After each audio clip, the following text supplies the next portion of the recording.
यह कहानी लगभग 200 साल पुरानी है। सुल्तानपुर नामक एक गांव में एक दंपति रहते थे।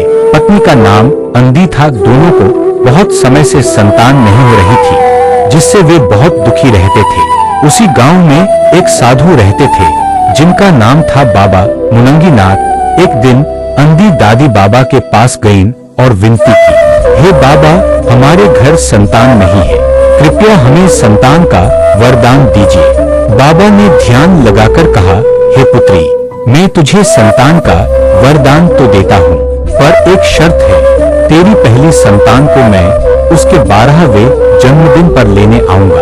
अंधी ने विनम्रता से कहा, हे बाबा, हमें आपकी आज्ञा मंजूर है। बाबा ने एक जड़ी बूटी दी और कहा, इसे खा लेना।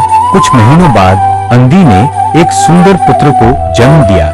वे उसे लेकर बाबा के पास गईं और कहा, हे बाबा, हमारी संतान हो गई है, कृपया इसका नामकरण कर दीजिए।